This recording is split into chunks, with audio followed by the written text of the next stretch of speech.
Ladies and gentlemen, welcome back to another YouTube video. Today, we're going to be talking about how Suzie and her siblings foreshadowed the ending of Season 4 in Volume 2.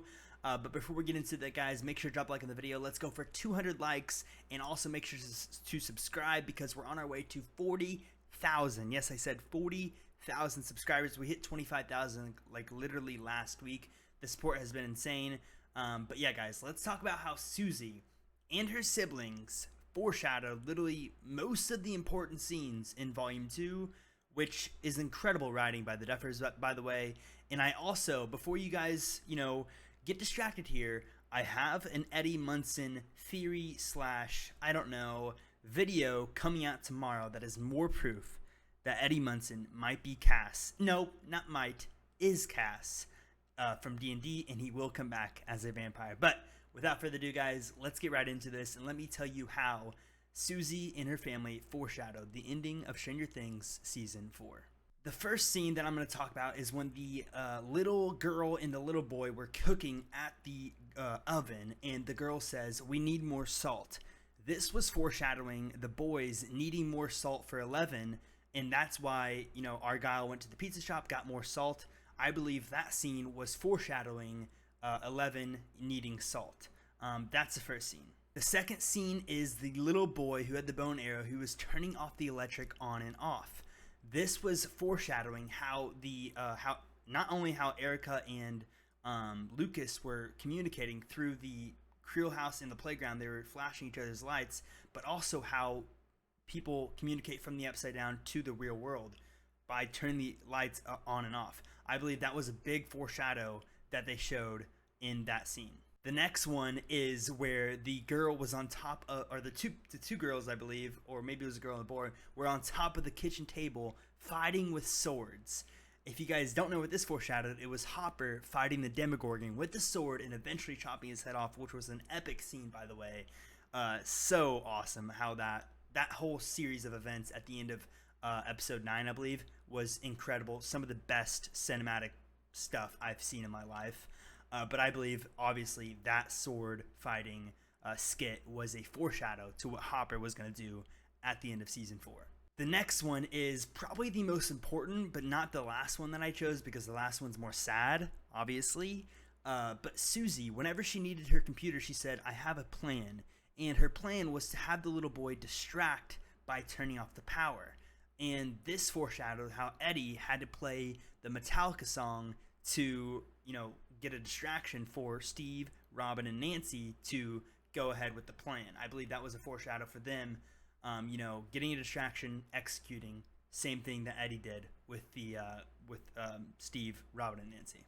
And the last one, and by far the saddest foreshadow, was when we first walked in, and the funniest one was when the girl was acting like she was getting choked out or whatever, and actually the dad came over at the end of the scene and thought she was actually dying, and then the little kid said, "Oh, good acting, Dad," or whatever.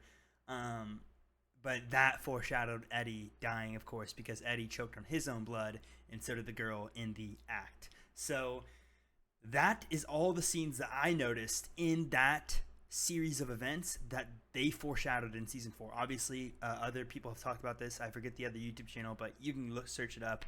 Some people have talked about this, but I know a lot of people have not noticed this, so I thought I'd make a video about it because I find it pretty interesting how the Duffers really live up to the word when they say everything on screen matters. And that's what makes all these theories so fun to research, so fun to make, and so fun to talk about.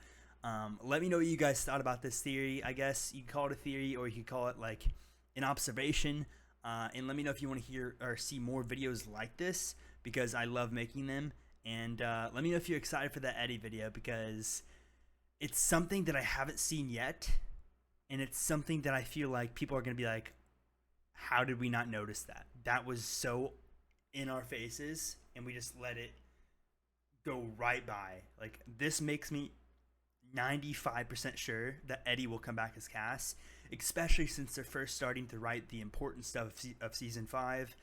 Now they just started writing. Now when I say the important stuff, I mean like the real details, because they had the basics of Season 5 written from the start, but now they're really starting to write the actual details of the story. So it's gonna be interesting to see if they actually incorporate Cass making an appearance, that being Joseph Quinn. And I hope we see him back, because at the end of the day, like, yeah, we love Eddie Munson, but I believe most people who love Eddie Munson just love Joseph Quinn as much. Personally, I loved Eddie Munson, but like, you know, if Joseph Quinn came back and was a vampire, I'd be more than happy to see him act again, because, I mean, if you guys didn't know, he's British, and he played that American role insane.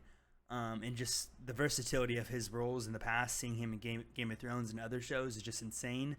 His talent is just insane, like too insane to not bring him back on the show. So I'm interested to see what the Duffers do with that, and of course with all this hype as well, because they did say that Eddie's dead, but you know, he would be dead if he came back as a vampire as well. Like, Eddie would be dead. He'd be cast now. And they also said that Eddie's death will have huge repercussions going into season 5. And we can only imagine what that means. So yeah, guys, I appreciate all love and support. Make sure to drop a like, subscribe, turn on post notifications, and I will see you guys in the next one. Peace out.